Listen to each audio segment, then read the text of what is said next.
brebis sont libres. Les brebis sont libres à votre élevé. Les brebis sont libres à votre élevé. Les brebis sont libres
à des siècles. Amen. C'est lui qui est Dieu. Amen.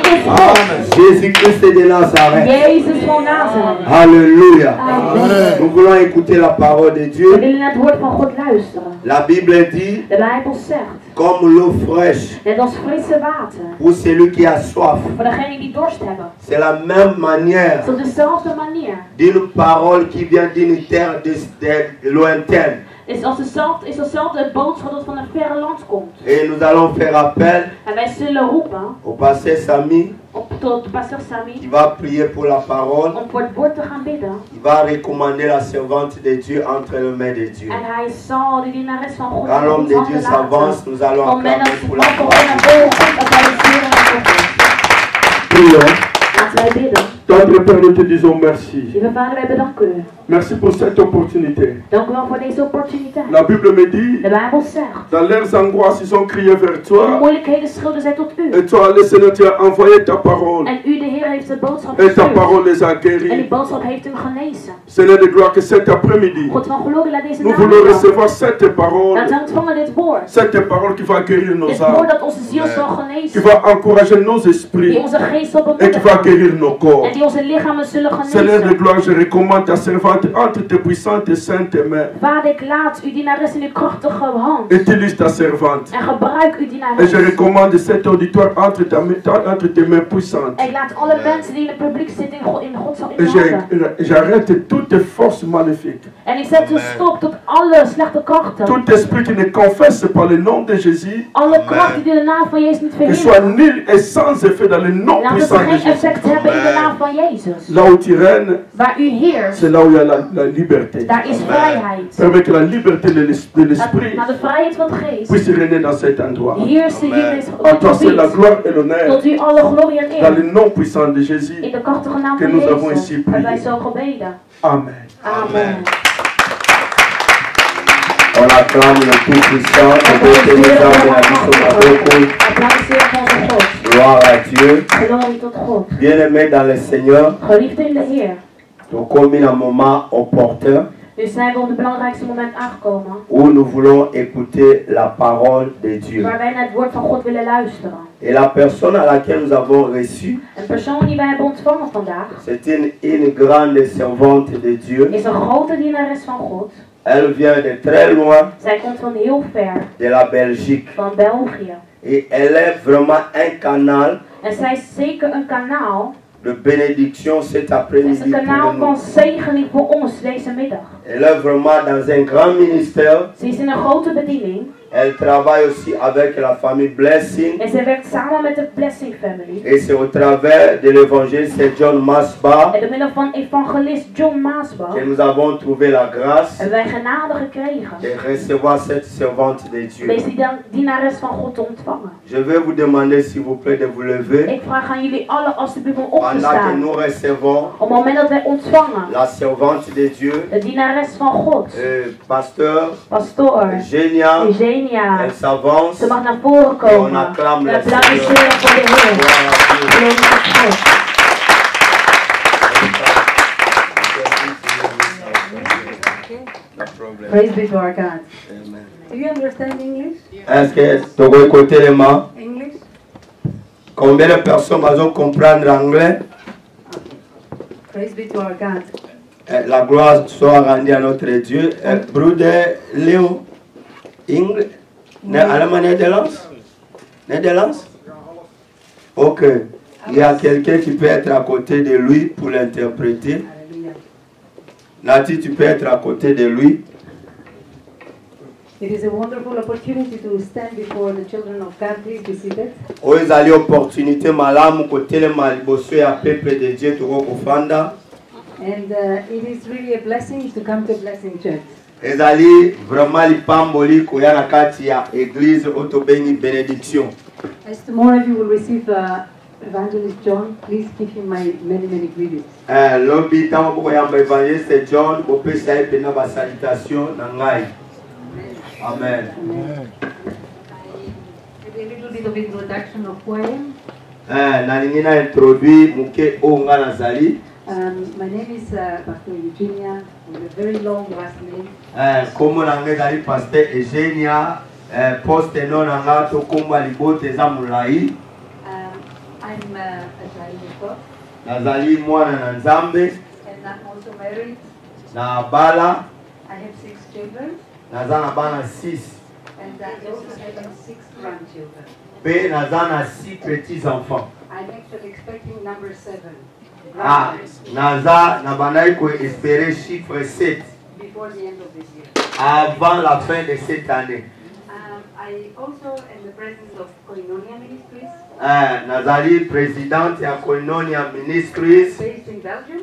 Oyo eza na kati ya Belgique. We do a lot of work among different churches. Toza kosala mosala na ba différentes églises. A lot of evangelistic national events. Toza kosala na ba événements évangéliques ebele. Also Bible school together with Masbach Ministry. Et puis école biblique na Masbach Ministries. We have a prayer network for our city. Toza vraiment na zemi pour na ville na biso. And we also have an NGO in Uganda. Toza pe na ONG na Uganda. Where we take care of street children. Biso toza ko sunga bana oya balabala. to rehabilitate them, to give them a chance in this life, in the name of Jesus. And 4 different projects from the south to the north of Uganda.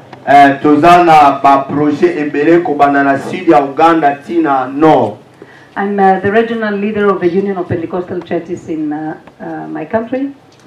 Donc leader national,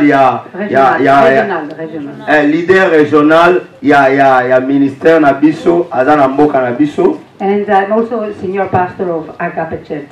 Pe azali senior pastor ya église Agape. Glory be to God. Gloire ezala ezongela nzambe. I'm also a missionary. That is out here in Holland to speak on top level on government. Naza kokroa pe ezala la même chose en Hollande koloba na guna bato bazali kolo na niveau gouvernement. Europe has denied its Christian identity. Europe ebali kuwanga na identité chrétienne. And is doing everything to say that man is God.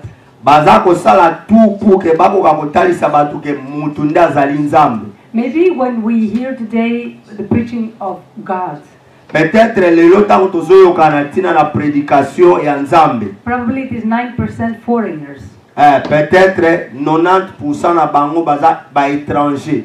Africans, African Christians, ba africain, or Muslim people. Peut-être batu ya est.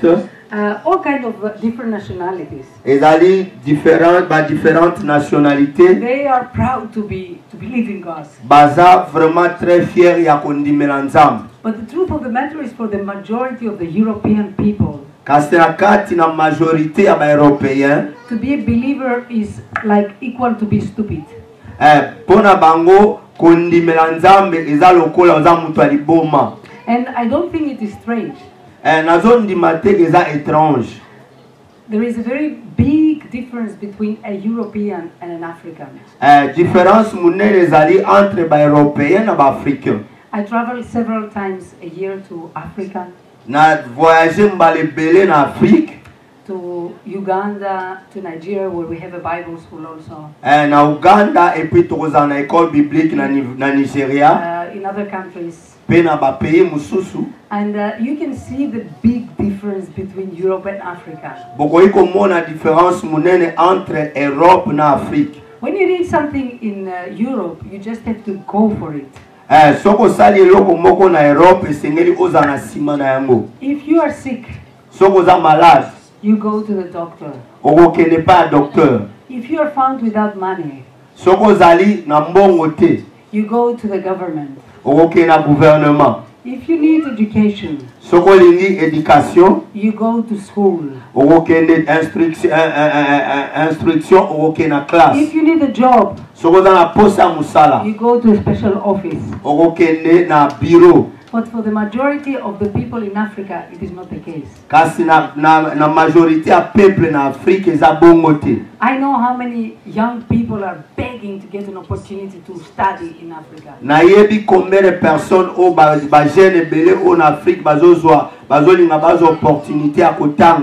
How many people are begging to get an opportunity for medical care? And in the midst of their impossibility, there is a natural possibility within. And that is the cry unto God. And it is something so deep in the continent of Africa. Something of years and generations, to say so.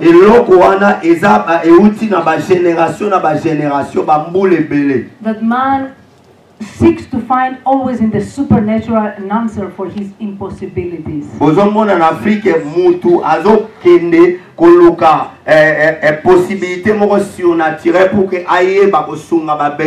reach and developed Europe has lost that riches. If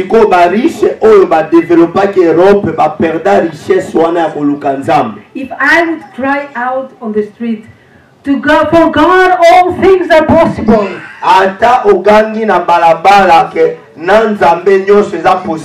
In the most central place of Rotterdam, Na ba place belé na Rotterdam. If I go out with a microphone. Attention na ke libanda na micro. And I cry out, for God, all things are possible. Bena bani ko ganga ke na Nzambe tout est possible. I think two groups of people. Nazo croire deux groupes ya batu. Most of the white people will say she's crazy. And 90% of African people will say amen. Amen. In my country, where I come from Greece. Now, if you go in the most public place in my city, Maria! 90% of the women will tell like that. It has to do with the background of the country.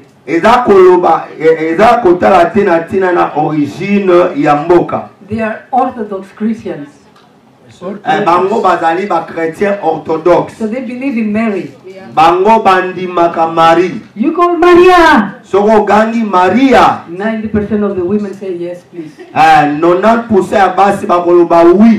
There is a riches that Africa has brought to Europe. And that is the deep, planted understanding and cry unto God. And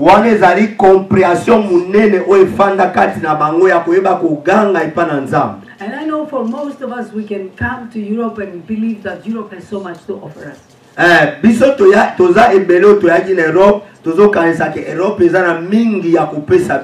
want to tell you, integrate as well as you can. But let nobody integrate you concerning your faith.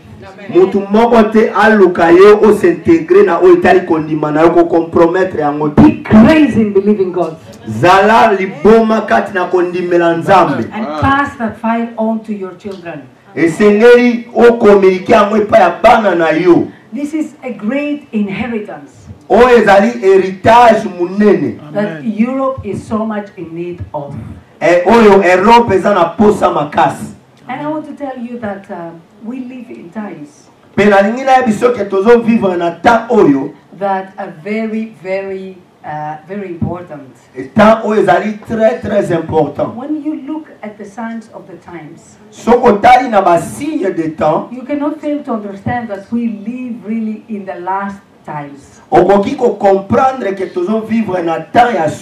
And either Europe wants it or not.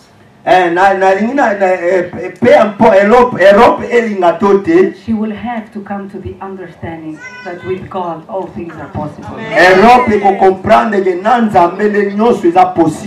One of the great pillars of the civilization and development in Europe, and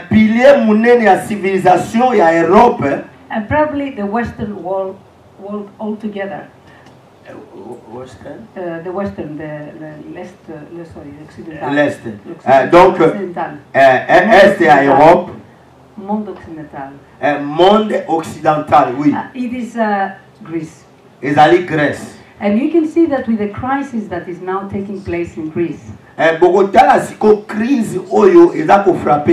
It is like foundations are falling apart. Fondation et Boukani. The economic union of Europe is already shaken. And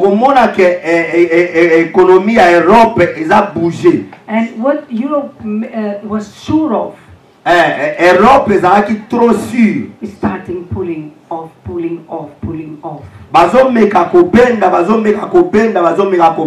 live in very important times. But also in perilous and dangerous times. And it is not very long that the Lord Jesus Christ is coming back. Every sign around us confirms that we are the generation. And either man wants or not,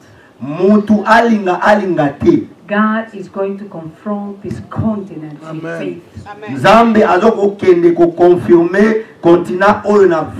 God is about to take out from within that cry unto God. To cause faith to arise in a nation that is denied stubbornly God. When I look around in Europe,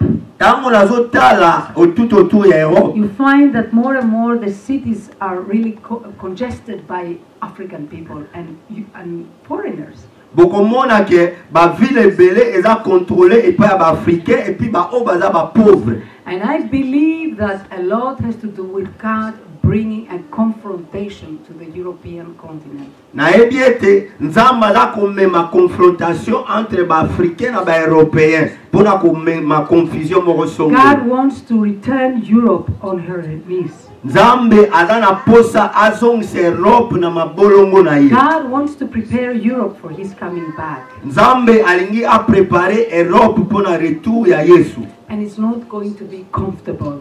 Kase kozala penda confortable te. You know, mostly we will remember God when there is a problem. Oyebi ke beaucoup d'entre nous tokanisaka Nzambe nde na moment o tozana problème. And mostly we will forget God when things are okay in our lives. Bato bele tobosanaka Nzambe tango makambo nyonso ezokende malamu na vie. Go and look in the Bible where it is written that for God all things are possible. Kende kota na Bible bisika bakomake na Nzambe nyonso eza possible. Amen. Whenever it is impossible for man. Bisika oyo eza impossible pa mutu ne nyonso eza possible pa Nzambe. The only time that God will look for the possible of God. Tango nyonso Nzambe akobanda koluka possibilité na ye. It is when it becomes impossible for him. Tango oyo ekokoma impossible pona ye. And before man comes to turn to God and say, for God all things are possible. Jusqu'à ce que mutu akozongela Nzambe pona koyeba ete nyonso na Nzambe ndeza possible. It is often when we are with our back against the wall. Ezali tango oyo totindikami penda tokomi na mur. That we remember that God is there. Ndena momana to se souvenir que Nzambe aza wana. And that what is impossible for man, it is possible for God. Et nyonso oyo eza impossible pa ya mutu eza possible pa ya Nzambe. In Mark chapter 10. Na Marc chapitre 10. The disciples were in verse 26. Na verset 26. The disciples were even more amazed. Même ba disciple bakamwaki makasi. And they said to each other, who then can be saved? Balobi nani oyo agoiko bikisama. And Jesus looked at them. Pe Yesu atali bango. With man this is impossible. Alobi pour l'homme ce qui est impossible. But with God all things are possible. Kasi na Nzambe tout est possible. With man it is impossible.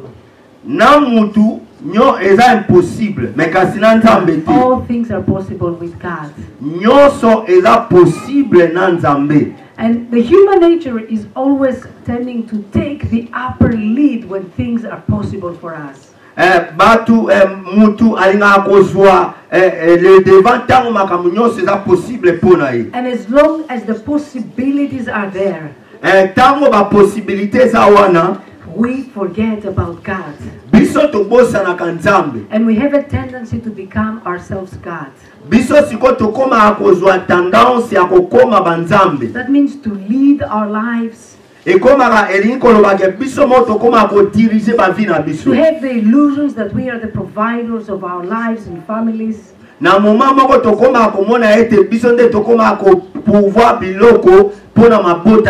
take decisions without consulting God. Wait a minute. In this country, na pays oyo, in this continent, na continent oyo, people will clearly tell you when you speak about God, batu bakoyebi so clairement tango zolo banatina na Nzambe, I am my God, without shame. Akoyebi so ke ngai na za Nzambe na nga moko na kuwayaka na nga moko. Really, when we talk about Christians, tango tozolo banatina na Christianisme, we can even ourselves fall into the temptation biso pe tokoki kokota kokwisa manakati ya tentation of calling God God. Pona kobenga Nzambe Nzambe. But at the same time, we act as our own gods. Because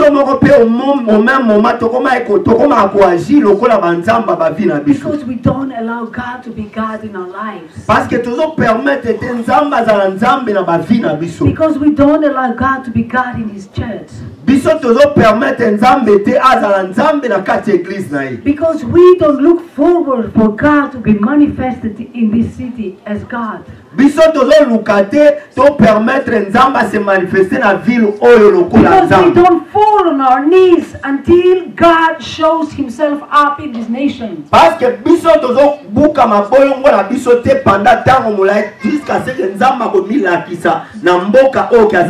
Because we are so satisfied. Because we are saved. Because our faith has guaranteed eternal life for us. But God is interested to do something more than save you. But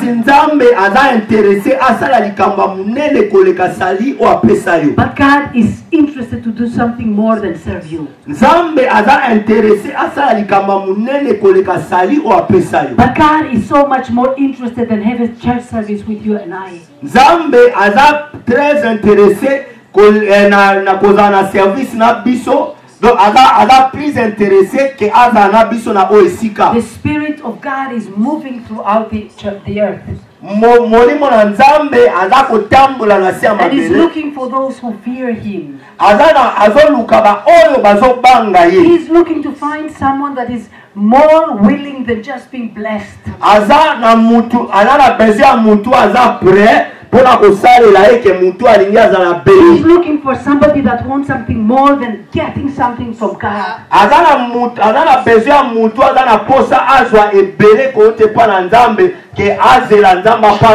He's looking for somebody that wants something more to be satisfied than just surviving in His kingdom.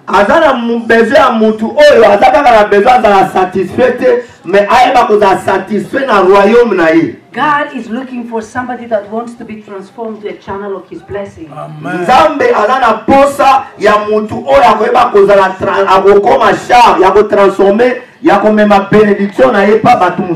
is looking for somebody that He can use. God wants to break through from our church to the city. God wants to reach this nation. Build the whole of Europe with the understanding, the revelation of the knowledge of the glory of God. Jusqu'à ce que Europe mobimba bakozwa connaissance ya révélation ya gloire ya Nzambe. God loves Holland. Nzambe alingi Holland. But you can say, maybe I know that God loves me. But I want to tell you that God loves somebody more than He loves you. God loved the world so that He gave His only begotten Son. He gave His beloved. He gave His favorite. He gave the darling of heaven. Because God so loved the world that He gave His Son. Whoever believes in Him shall not perish, but have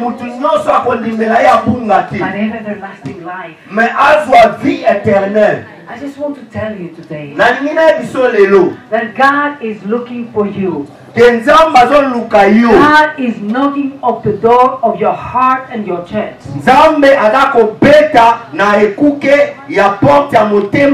He wants to raise people to shake the continent and the ends of the earth. Somebody that will rise up and become the voice of one in the desert. Desert of Europe. Calling out, prepare the way of the Lord. The Lord Jesus is coming back. All the security and the comfort that Europe promises us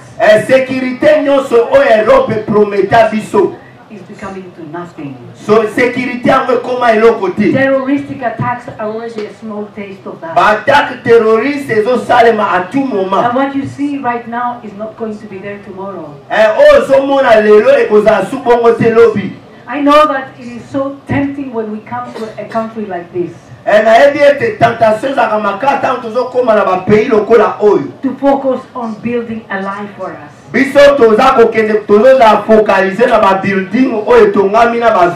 focus on putting securities down for our families. Or even to say so, to build Christian empires. Peut-être empire chrétien. I have a car. Another car. I bought my house. Going now to register a second house. We are raising a new denomination of churches. We're establishing an NGO in Nigeria.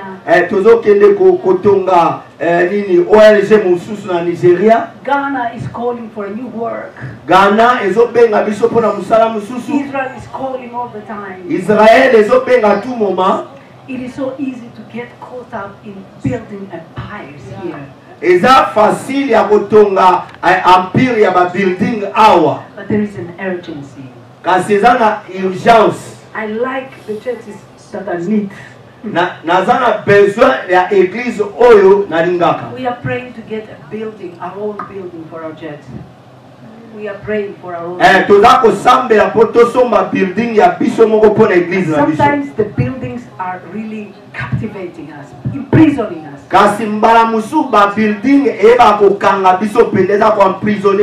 They become a stumbling block to the work of God. Sometimes I pray, Lord, break down the walls of your church. Bring us to persecution. Persécution. So that we wake up. Pour que biso to lamuka. So that we come to fulfill what you called us to do. Pour que to accomplir oyo ben biso to sala. The church in Jerusalem was growing and they were gathering together. Église à Jérusalem bandai ko kola ba bandai ko sangana bango nyonso. And they had this long memory. Far from far. Ba bandai ko kende musika na musika. Jesus said, "You shall be my witnesses in Jerusalem, in Judea, in Samaria, and the ends of the earth." Yes, alobaki na bango ke poko zala ba témoin na ngana Jérusalem, na Samarie, pe na Judée, pe aux extrémités de la terre. But no need to go to Judea. Bango bando lingate ba ke na Judée. No need to put yourself in trouble for Samaria. Yomo bazolo ba yomo konde kokende komicha tena trouble oke na Samarie. Because things were working for them in Jerusalem. Parce que makambo bandai ko marcher malam na Jérusalem. A mega church in Jerusalem. Bandai ko mona mega église na Jérusalem. Nothing was lacking. They were enjoying the miracles and the signs by the hand of the apostles.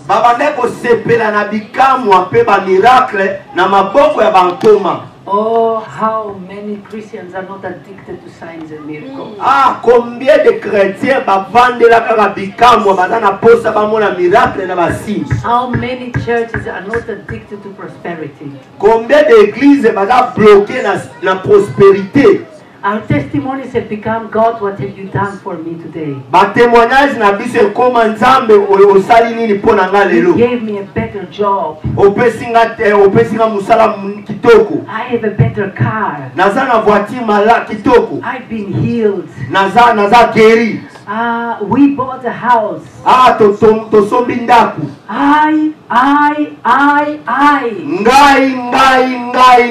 Who is sitting at the throne of your church? Who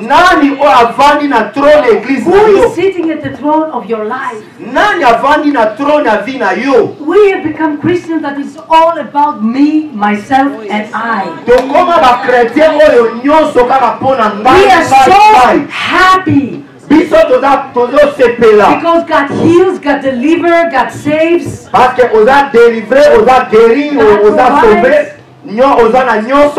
And God does all these things for me. Oh, and for my family. Oh, and for my friends. Oh, do you know what Jesus said about that? He said, if you care only for those who love you, if you only take care of your family, are you not like the pagans? Est-ce que yoso oza plus que ba païen pe ba s'occuper na ba also care for the families. Ba o ba lo s'occuper na famille na ba ka. Outside there, the confidence. Kasi banda batu bazo kufa milimo zo kufa. The world for whom Christ died is perishing. Mokili ezo gang ezo kufa batu bazo kufa. Day after day, people are getting lost without the knowledge of Christ. Chaque jour batu bazo kunga sans que bazo connaissance ya Nzambe. People are suffering without the understanding of God. They say country clinics are filled. You cannot get space to bring a patient inside. Beaucoup d'hôpitaux est plein moyen au même sous ba tumususu ezate. Wives of judges, of doctors, name it. Pourquoi ba juge ba docteur bango nyonso wana ba besoin zebe. People rich in this world. Outside it seems like they lack nothing. Libanda eza lokole eloko zate. Inside an emptiness.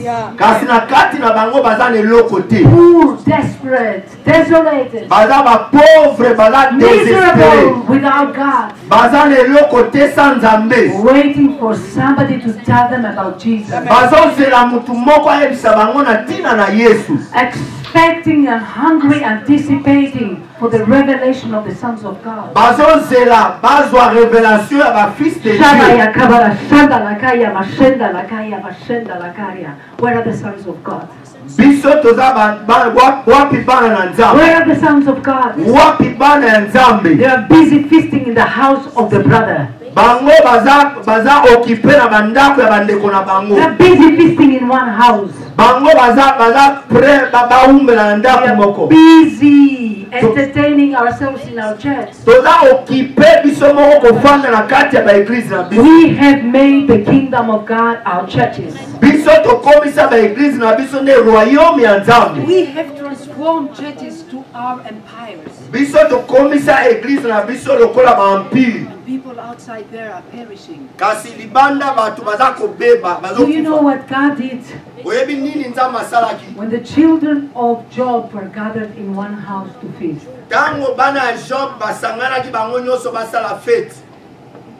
fire came from heaven. Fire came from heaven. And God started taking all the things that Job considered as the blessing of God. His children, his wealth, santé, his servants, until he remained all alone. Jusqu'à ce que Job atikalaki ye moko. And he said, naked I have come. Et Job jusqu'à ce qu'alobaki na utaki mabele mutakala. Naked I will return. Et puis na kozonga mutakala. God is about to manifest in Europe. Nzambe azolinga se manifester na God Europe. wants to confront Europe with faith. Nzambe alingi a confronter Europe na foi. Because judgment is coming. Parce que jugement eza koya. And the judgment is starting from the house of God. Jugement ekobanda nde na ndako ya Nzambe. God is going to break the walls of protection. Nzambe azokende kobuka miri ya protection. Of the sons. Ya bana na ye. Of the household of faith. Na kati ya église ya foi. To scatter the church. To disperse the church. To move her from her comfort. God is about to take comfort from your life. Stop rebuking the devil when it happens. And persecution broke out against Jerusalem. Stephen died. Jusqu'à ce que liwa yaki. A very bad death. He was stoned.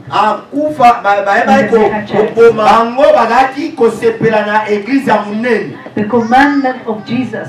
You will make disciples of all the nations. Go and preach the gospel to all the nations. to all the creation. When you finish with man, go and preach it to the fish and to the trees. But they were okay with the mega church. As long as things were working for them. We praise God for things are all possible. Good theories and Bible studies. As long as we are in a comfort zone. But God wants to spread the gospel to the ends of the earth. God wants to cover the continent of Europe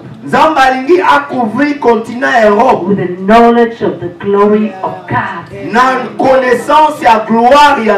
Before He comes, He wants Europe to be covered. He didn't bring us to this country. He didn't bring us to this continent for comfort. He didn't bring us for opportunities. He brought us to bring the gospel. He brought us because this continent is in a great need. Job cried out to God. I was hearing about you, but I now know you. And the church of Jerusalem was dispersed throughout Judea, Samaria. And started bringing the gospel. Oh, she then remembered the words of the Lord Jesus Christ. Judea, in Samaria, and to the ends of the earth. As long as things are working in our lives, we can believe in God. But my friends, we are acting like we are our own gods. We are sitting on the throne where God is supposed to sit. We are living our lives. We have our own agendas. We make our own choices. Our families have become our gods. And our jobs have become our gods. And our churches have become our empires. God wants to be God. And He will confront us with impossibilities. So that God becomes God. God wants to manifest as God. He wants to put His own order in our lives. He wants to bring His own order in His church. And He wants to bring the kingdom of God outside there in the marketplace. He wants to bring the kingdom of God in the government of Holland. He wants to bring the kingdom of God in the parliament. He wants to bring the kingdom of God throughout Europe. He wants to confront every perplexity of Europe with the kingdom of God answer.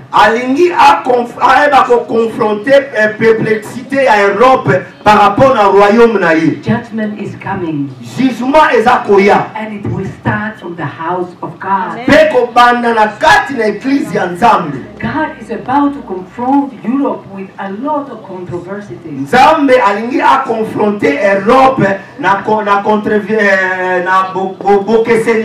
With a lot of questions that they cannot answer. The problem of the Middle East immigrants is one of them.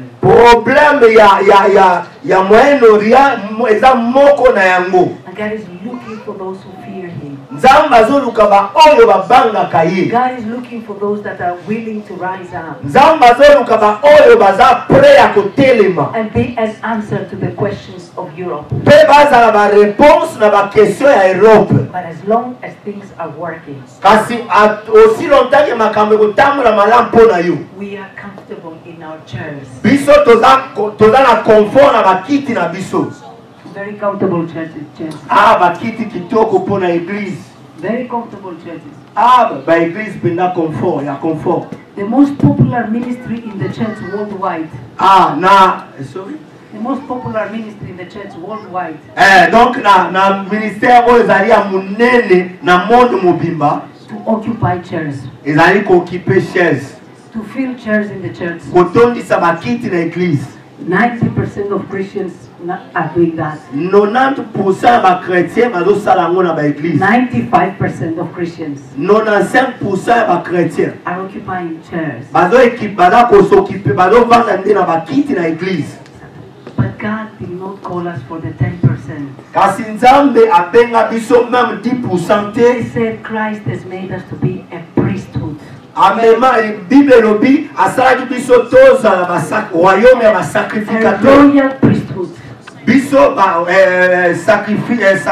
sacrificateur royal. Not 10%. 10% te. No. Te. 100%. 100% ya sacrificateur. Not only the Levites. Ezali kaka pona ko délivrer te. But all the tribes. Eza pona ba tribu. But all the tribes. Ezali likolo ya ba tribu. He has made us all to be priests. Amema biso toza ba sacrificateur. He has made us to serve his purposes. Amema biso pour que tu eba ko sauver ba tunaye. A royal priesthood. Biso tozali toza na ba sacrificateur royal. Not all kings. Ezali kozala roi te. Not now. Sikoyo te. All priests. Ezali sacrificateur nyonso. And one king. Pe roi eza moko. There should be only one comfortable chair in the church. Kaka roi moko ndaza na droit vanda na kiti ya confortable na église. Only for Christ. Ezali kaka pona Yesu ye moko. Amen. This one should be uncomfortable. Oye sengeli ezala inconfortable. So that you cannot sit too long. Pour que yo ofanda mulaite. So that you remember what Jesus said. Pour que oye bako se souvenir o Yesu aloba. You must aloba. preach the gospel to the Il nation. faut oteya sango malamu na ba nation. Europe is in desperate need of you. Europe eza désespéré baza na besoin na yo. You are not called to occupy a chair. Bambenga yo te pofanda o kipe kiti. Called to rise up and take responsibility as a priest. Telema ozwa responsabilité lokola sacrificateur. You are called to be a servant. Obengami ozala serviteur. You are called to manifest Christ. Obengami o manifester Christ. You are called to be the answer of the expectation of all the creation. Obengama ozala réponse na oyo bato bazozela. There is time to change our prayers. Ezali temps ya ko changer ba prière na biso. Stop calling God to answer us for our financial needs. Na toto stopper ko benga Nzambe aya dola biso na ba finance. For our comfort, for our jobs. Pona ba confort, pona ba misala. Even for our health. Peut-être pona santé. The time is there that we desperately cry out to God. Tant ekomi o esengeli to crier na désespoir. Give me the nation. Pesanga nation. Give me the nation. Pesanga nation. Give me the nation. Pesanga nation. Lord, for man it is impossible. Oh, we call upon mutu is that But possible. with you all things are possible. Pona mutu is impossible, mais pona yo nyonso is possible. Jesus said it concerning the salvation of man. Yesu abandai kolbanatina na sali ya mutu. The man that came to Jesus, Mutu o ayake pa Yesu. he seemed to have everything. Ayaki na nyonso. He was a very decent man. Azaki mutu moko azaki na eloko. He was a rich man. Azaki mutu azaki rich. He had everything. Ye azaki na nyonso. But he could not have what God only could give. Kasi azaki na eloko, azangaki eloko oyo kaka Nzambe na boye kopesa mu. When Jesus told him, Tango Yesu ayebisi. one thing you are lacking, Abi eloko yo lingi. go and sell everything. Kende koteka nyonso za Go to nango. the poor Pesa ba pauvre. and come and follow me. Et puis yaka olandanga. He didn't like the poverty gospel. Alingaki évangile ya pauvreté te. He went to another pastor, Akepa pasteur mususu. prosperity gospel. Epa ya évangile ya prospérité. He went with a long face. Akei maintenant na elongi na ye. God said, you see how difficult it is. Nzamba alobi omoni komeza difficile. For a rich man, Pona un homme riche. for a satisfied man, Pona mutu oyo aza satisfait. for Europe, Pona Europe. For a church that preaches prosperity. Bona église oza côté ya kaka prospérité. To enter the kingdom of God. Bona kokota na royaume ya Nzambe. The disciple said, wow. Oh, who can then be saved? Siko ba disciple ba bi oui. Nani akoko biki sama. You can be looking at Europe and saying, boko tala Europe boko looking at your neighbor. Boko tala voisin na yo. He has everything. Azana nyonso. How can he be saved? Who can then be saved? Jesus said, what is impossible for man is possible with God. For God, all things are possible. He didn't say it concerning our needs. Sorry, I'm sorry. He said it concerning the salvation of souls. Gloria a Dios. Silver and gold belong to me. L'or et l'argent m'appartiennent. Oh, alléluia. Oh, alléluia. So God will provide for my project. Nzambe, oh, alléluia, Nzambe ko pouvoir pour na projet nanga. For my car. Pour na voiture nanga. For my house. Pour na ndaku nanga. For my church. Pour na église nanga. He didn't say it for your house. Nzambe alobaki te pour na ndaku na yo. He didn't say it for your car. Alobaki te pour na voiture na yo. He said it for the building of the temple of God. Alobaki te pour na building ya temple ya Nzambe. He said it concerning that house of prayer for all the nations. He said it for the work of God in Europe. God is looking for people that have a kingdom mindset. Intelligence et royaume. That understand there is one king in the kingdom. Est-ce que vous comprenez que na royauté na royaume ezaka roi moko? One Christ. Ezaka moko Yesu. The rest of us we are priests. Biso nyonso toza ba sacrificateur. Here is God. Et Nzamba zawana. He took the people of Israel out of Egypt. Azwaki peuple ya Israël na Égypte. With great signs and miracles. Na ba signe pe miracle. Many of us we have stopped at that chapter. Ebele ba stopaki chapitre wana. Signs and miracles, signs and miracles. Ebele ba nai ko mona ka ba signe na ba miracle. And after the miracles, kasi na sima miracle. God took them through the real impossibilities of life. Nzambe siko amemaki bango na impossibilité ya vie. Where you can really cry out and say, with God the Lord of the bisika oyo esengeleki oganga ke kaka na Nzambe ne nyonso eza possible. The church is not signs and miracles only. Église ezaka mpona bikamwa te. God passed them through the sea and through the desert. Nzambe alekisaki bango na mer rouge pe na désert. To take out the spirit of slavery out of them. Pona kobimisa kati na bango esprit ya esclavagisme ya Égypte. Spirit of dependency. Alongolaki bango na esprit ya dépendance. The spirit of the world. Alingaki alongola esprit ya mokili. The spirit of Egypt. Esprit ya Égypte esengelaki elongwa kati na bango. Took them to the feet of Sinai. Amemi bango na montagne ya Sinai. And then God made a covenant with them. Pour que Nzambe asala alliance na bango. Come on, I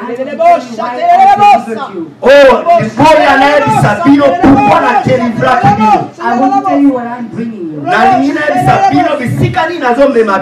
why I'm doing so. You're not saved to be saved. You're not receiving miracles for the miracles. God told Israel, sanctify yourself. I want to talk with you. I want to tell you something. If you obey the words of this covenant, you are going to be a special people unto me. We, many of us, we have stopped on that chapter. You are a special person. And we feed people on special people. You are special. It's all about you. It's all about your life. You are a special person to God. Hallelujah. We are so good in taking things out of context. A holy nation. nation moko sainte. Hello. Hello. How often do we hear about that? Combien de fois toza koyoka ke Seigneur toza la nation sainte? Consecrated nation. Na oyo ezali nation moko consacrée pour Nzambe. Why? Pourquoi? A royal priesthood. Oyo ezali ba sacrificateur royal. Oh, we have done also something about that. Oh, to sala pe likambo susu concernant yango. We have changed the Bible. Biso to changer même ma Bible. We have done a royal priesthood to kings and priests. Biso to si to longwa oyo ezali ba sacrificateur royal to koma ba roi na kati ya sacrificateur.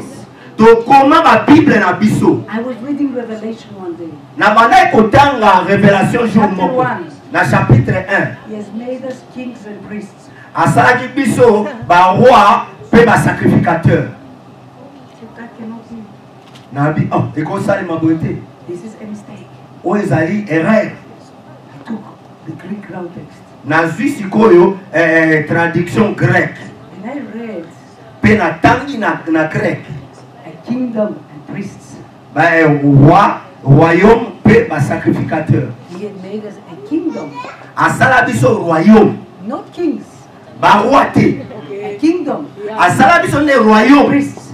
Pe ba sacrificateur. There's a very big difference in that theology. Eza na différence munene na kati ya théologie. If I am a king, Soki nga naza roi. I will sit on my throne. Kasi na kovanda na trône nanga. I have arrived. Pe naza na droit. And my servants have to serve me. Pe ba serviteur nanga esenge basalelanga. But if I am part of a kingdom, Kasi soki naza moko kati na royaume. every kingdom has one king. Chaque royaume ezalaka moko. Many servants. Ba serviteur nde bazalaka ebele. We are a priesthood. Biso toza ba sacrificateur. Priests Toza ba sacrificateur. called to serve under one king. Tobengami to servi na se ya roi moko. We have not yet arrived.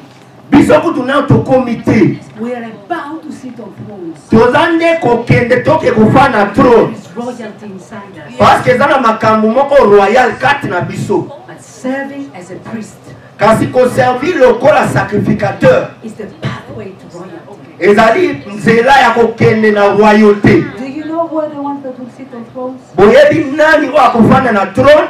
Do you know who are the ones that are going to sit on thrones? Boyebi nani akofanda na trône? Those that have suffered. Ja. Those that have suffered. Ezali ba oyo bakosouffrir. See, the word is very difficult to understand. Omoni mo wana eza difficile mpona kokomprendre yango. Don't like to preach suffering in the church. Bokolingaka te bateya souffrance na église. Because people have to feel good. Parce que bato esengeli bayoka bazala malamu. Entertainment. Et puis bayebake balingi mpe kolobela bango bolamu. Entertainment gospel. Évangile oyo eza kofaire plaisir. We don't preach about holiness in the church. Biso tozoteya sanctification te na église. Keep people comfort. Esengeli totia bato malamu And bazala confort. don't preach too much on them because they will go. Kotika bango mingi te sino te bakokima église. Oh, there are so many churches. Parce que l'église eza ebele libanda. Go to another pastor. Akokende pa paster mosusu. So, majority of churches we don't preach repentance. Yango wana omoni na majorité ya baéglise bazoteya repentance te. There's nothing to repent of. Bazomona eloko ya kose repentir te. When was the last time that you hear preaching about sin? Mbala ya suka oyo oyokaki na ntina lisumu God ezaka. loves you. You are special. Nzambe alingi yo oza spécial. It's good to evangelize with that. Eza malamu koevangelize wana bongo. But when people come in church, Kasi tango bato baye na église preach the true gospel. teya sango malamu ya vérité. Preach the whole gospel. Teya évangile mobimba. Because it is the truth that sets people free. Parce que vérité nde eza kosauve bato. And if people are not founded in the truth, Soki bato baa na kati ya vérité te, when a little bit of persecution comes, tango persécution moke eyelaka when a bango, little bit of impossibility comes around, tango impossibilité moke ekomeli bango, you told them one word, yo oyebisi ye liloba moko. Pastor, you Pastor. offended me. Paster, yo oyobeli nga mabe. I'm going to another pastor. Nakende pa paster mosusu. I'm sick and tired of that kind of Christians. Esengeli tostope koluka basorte ya bakretien You know yango. what Jesus told these Christians? Oyebi oyo Yesu ayebisaki badisiple. You also want to go? Yo mpo olingi okende? Abi mokende.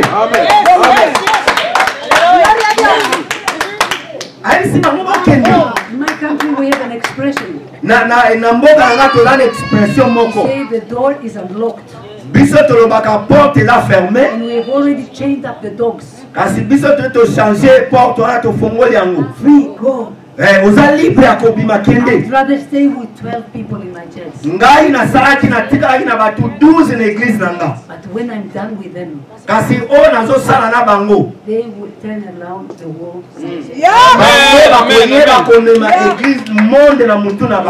I don't need a mega church. I need disciples.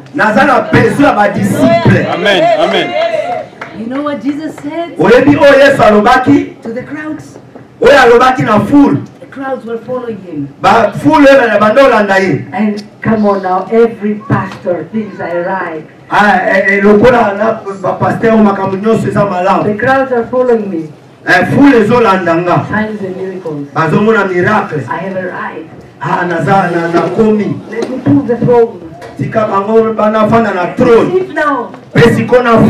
Hallelujah. God is blessing me. Hallelujah. Jesus turned around. He said, if you're not willing to hate your father, your mother, your wife, your children, your brother, and your sisters, you are not worthy to be my disciple. And he who doesn't take his cross to follow me, he who does not understand suffering, cannot follow me. Pushing people away. Today would call him a hatred preacher. God took Israel to the feet of Sinai. You are a special people. You are a royal, a holy people. You are to be a royal priesthood. Why? Because all the earth is mine. God was not only looking at the special people. It was not all about the elect.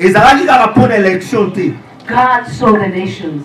God was looking for priests that will not take settlements in this earth. That will be the voice crying out in the desert. Because all the earth is mine. God was looking at the nations. And when you are thinking, I'm so special to God, God loves me. Or when you go through a little bit of problem,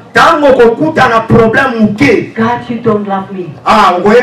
God, you don't love me. Can I tell you what God does when He really loves you? Hebrew 12. 6. Verset 6. He disciplines those He loves. Do you know what He does to the ones He acknowledges as sons?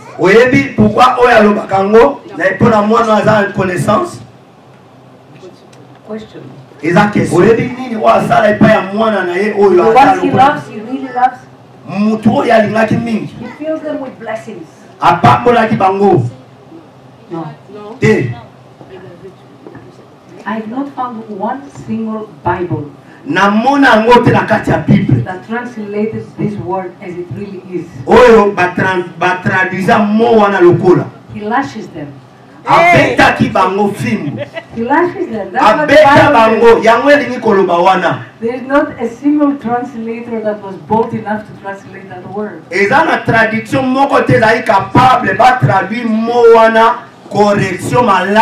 He says he chastises them. He lashes them. Bible lobi na traduction originale Bible abetaki bango. He caused them to suffer. Amemaki bango na souffrance. Isn't that what he did literally to his son? Yango wana nzamba saka malembe malembe pona bana na ye. Didn't he deliver him in the hand of unjust people. Didn't they lash him until all his flesh was torn apart?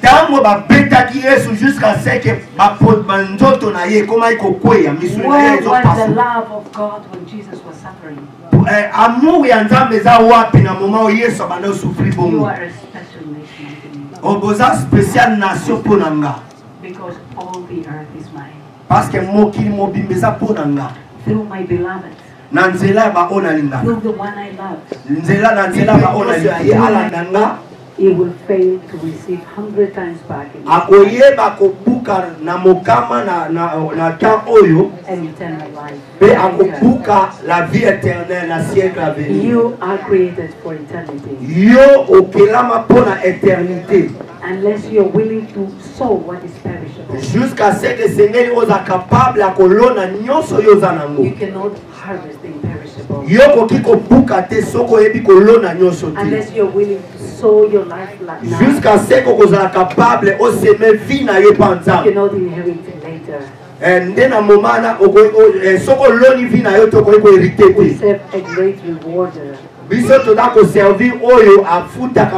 But also a great businessman. He's here tonight. And he's bringing the greatest business proposal. What are you willing to sow? What are you willing to invest? What are you willing to harvest? What has God given you? What has God given you? He said trade with it. He said occupy with this. Trade, do business with it. He sows one to bring a multiple harvesting. Are you there tonight? God is speaking to you tonight. Are you happy where you are? God is about to confront Europe. But before he does it, he's going to confront his church. He's going to discomfort his church. Before he shakes the church. Before he shakes all the securities of our lives. Are you willing to surrender your life? Are you willing to sow your life for his kingdom? Are you there tonight? Are you hearing what God is saying tonight? What can it cost you? What are you willing to sow? What God is calling you to sow tonight? Is it your comfort? Anybody here that God places a claim on your comfort and your settlement? Please close your eyes. Close your eyes. Is God placing a demand upon your life? You can lift your hand to let your comfort break from the things that are known. And demand upon your life. Is God placing a call upon you for holiness? If you're there, lift your hand. Anybody there? Anybody there that God places a demand on you for holiness?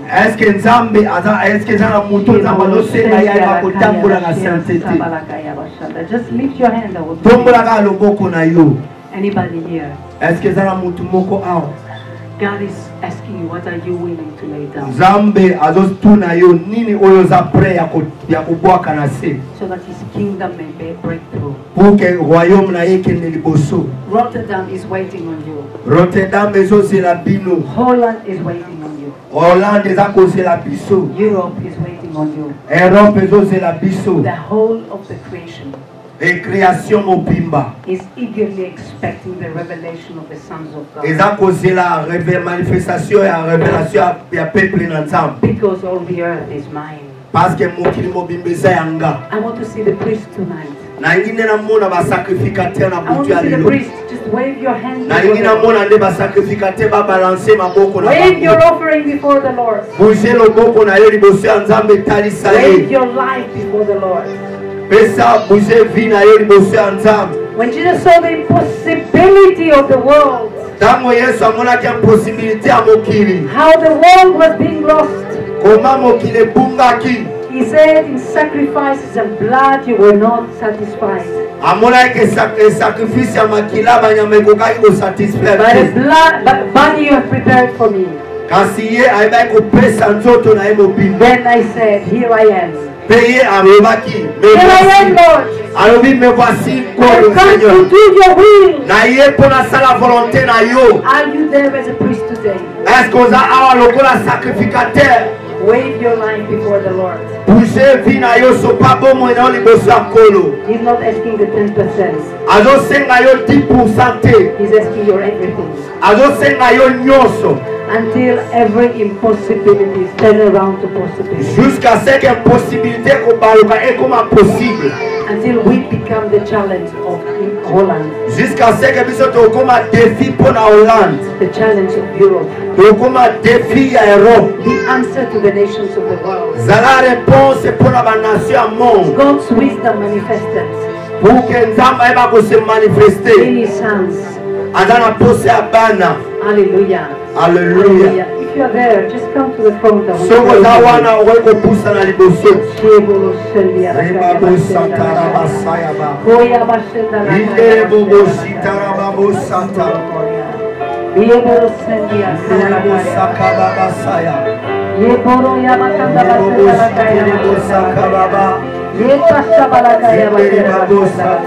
you there? Ask God,